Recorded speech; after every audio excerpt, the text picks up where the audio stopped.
इस वीडियो के माध्यम से देखेंगे non renal route of excretion का पहला भाग, that is the biliary excretion. मतलब excretion of drugs from faecal stool, या हिंदी में कहें तो मल। ड्रग्स और उसके जितने भी सब प्रोडक्ट्स हैं वो 90% हम पहले भी रीनल पार्ट में देख चुके हैं कि किडनी के द्वारा फिल्टर होकर मूत्र के जरिए एक्सक्रीट होते हैं। लेकिन कई ऐसे मॉलिक्यूल्स हैं जो प्रोटीन बाइंडेड हों, या फिर जिनका मॉलिक्यूलर साइज बड़ा हो, या किसी भी एक कारण से, जैसे फिजिको केमिकल प्रॉपर्टीज हमने देखी थी, उन कारण से वो रीनल रूट से एक्सक्रीट ना होकर बिलियरी एक्सक्रीशन को फॉलो करते हैं, जिन्हें नॉन रीनल रूट ऑफ की श्रेणी में रखा जाता है। स्क्रीन पर भी आप देख रहे हैं non renal routes of excretion की सूची, और इस वीडियो में हम कवर करेंगे बिलियरी एक्सक्रीशन को। बिलियरी एक्सक्रीशन एक्चुअल में एंटेरोहेपेटिक साइक्लिंग के नाम से भी जाना जाता है। ये भी एक इसका समानार्थी सिनोनिम शब्द है, क्योंकि एंटेरोहेपेटिक का मतलब हुआ, एंटेरो मतलब इनसाइड, एंड हेपेटिक मतलब स्टमक, एंड साइक्लिंग का मतलब कि एक गतिवान निरंतर चलने वाली क्रिया, जिसमें कि जो भी खाद्य सामग्री हम ग्रहण करते हैं उसे उसमें से जरूरी पोषक तत्व एब्जॉर्ब होने के बाद सीधे हेपेटिक में आते हैं। और बिलियरी सिस्टम जो इस वक्त आप स्क्रीन पर देख रहे हैं, जिसके लगभग करीबन 11 पार्ट्स होते हैं, ये सब मिलकर के उसे फाइनली बाइल यानी कि स्टूल के जरिए एक्सक्रीट कराने की मदद करते हैं, जिसमें मोस्ट इंपॉर्टेंट है liver, pancreas, right and left hepatic duct और ड्यूडेनम, जेजुनम, इलियम। तो खैर इंटेस्टाइन के पार्ट्स हैं, ये उसका एक्सक्रीटरी रूट का रास्ता है। बिलियरी एक्सक्रीशन की शुरुआत सबसे पहले बाइल नामक तरल पदार्थ जो हमारे उदर में हेपेटिक सेल्स होते हैं उसमें से सिक्रीट होता है। ये बाइल जूस एक्चुअल में वही तरल पदार्थ है जो कि किसी भी खाद्य सामग्री जो बच गई है उसको फीसिस में कन्वर्ट करने का काम करता है। इस बाइल के सिक्रीशन की जो गति है वो कांस्टेंट यानी एक स्थिर गति से चलती है, जो कि 0.1 से 1 ml प्रति मिनट की से हेपेटिक सेल से उसका रिसाव होता है। जो मरीज जिनमें हेपेटिक से रिलेटेड समस्याएं हैं उनमें ये जूस का सिक्रीशन अस्थिर हो जाता है। जितना भी बाइल सिक्रीट होता है उसमें से 90% से ज्यादा बाइल वापस लीवर में चला जाता है ताकि वो सिक्रीट हो सके। तो रिसाव होना और वापस से एब्जॉर्ब होना, फिर रिसाव होना, फिर एब्जॉर्ब होना, ये एक किस्म की साइकिल चलती रहती है। इसीलिए इस पूरे सिस्टम को एंटेरोहेपेटिक साइक्लिंग का नाम दिया गया।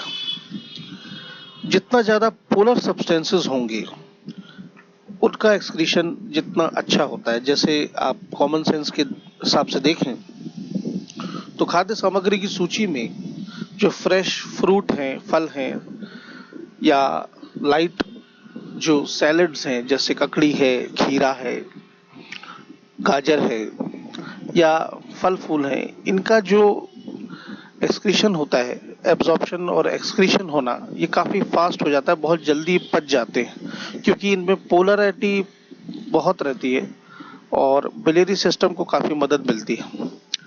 इसी के अपोजिट में जो काफ़ी हैवी खाद्य पदार्थ है, जैसे वसा युक्त, जैसे फैट है, जिसमें मुख्य रूप से मीट या नॉन वेजिटेरियन जितना भी खाद्य सामग्री आती है, घी है, डालडा है, मैदा है, इस तरह की जो सामग्री है, इनको पचने में काफ़ी वक्त लग जाता है, क्योंकि ये मेजरली बिलियरी सिस्टम में आते हैं। और जो बाइल जूस का रिसाव होता है बहुत कम मात्रा में होता है, और अगर ये इस तरह की खाद्य सामग्री ज़्यादा खा ली जाए तो इन्हें समय लग जाता है और उतना देर ये पेट में पड़े रहते हैं। जैसा कि मैंने भी बताया, तो खाद्य सामग्री की तरह ही ड्रग्स यानी दवाएं एपीआई की श्रेणी भी होती हैं। कुछ दवाएं होती हैं जो काफ़ी पोलर नेचर की होती हैं, वो फटाफट रीनल एक्सक्रीशन के थ्रू निकल जाती हैं। वहीं कुछ दवाएं non polar and high density lipoprotein, polysaccharides, triglycerides, इस तरह के नेचर की होती हैं, इन्हें काफ़ी समय लगता है और ये बिलियरी एक्सक्रीशन के थ्रू ही निकलती हैं, जिसमें उदाहरण है क्यूनिन, कोल्चिसिन, विनब्लास्टीन। अभी जो आप स्क्रीन के ऊपर देख रहे हैं, ये स्क्रीन के ऊपर एंटेरोहेपेटिक साइक्लिंग का एक टेक्निकल इलस्ट्रेशन। सबसे पहले स्टमक में बाइल सिक्रेट होता है, फिर बाइल डक्ट के माध्यम से लीवर में वो प्रोसेसिंग होती है, फिर ये पूरा प्रोसेस इंटेस्टाइन में जाता है और वहाँ से वापस बाइल लीवर में चला जाता है और इंटेस्टाइन के माध्यम से फीसिस के तौर पे जो ड्रग्स हैं, मेटाबोलाइट्स हैं, वो एक्सक्रीट हो जाती हैं। इस इमेज की courtesy Elsevier Brenner pharmacology section को जाती है। एंटेरोहेपेटिक साइक्लिंग, जैसा कि हमने अभी देखा, it's a phenomenon of cycling between intestine and liver. Increase t half obviously. तो कुछ केसेस जैसे कि रिफेम्पासिन, जो कि ट्यूबरकुलोसिस में काफ़ी पॉपुलर ड्रग है, ये लीवर में डी एसिटाइलेटेड यानी कि एक केमिकल रिएक्शन के थ्रू हो जाती है और इसमें both free drug and deacetylated metabolite bile के जरिए एक्सक्रीट हो जाते हैं, जो कि गट में जाकर पहुंच जाते हैं, जहां से रिफेम्पासिन रीएब्सॉर्ब्ड हो जाती है and D acetylated metabolites excrete हो जाते हैं फीसिस के थ्रू। तो इस तरीके से साइक्लिंग के प्रोसेस के जरिए रिफेम्पासिन का जो एक्शन है, जो प्रोसेस है, वो प्रोलॉन्ग हो जाता है।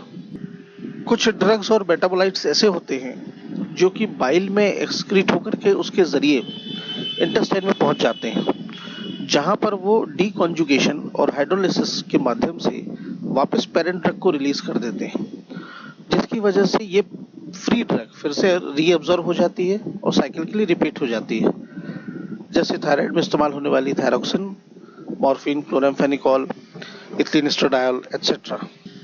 जो अभी हमने एंटेरोहेपेटिक रीसाइक्लिंग का प्रोसेस देखा, उसका एक साइंटिफिक इलस्ट्रेशन।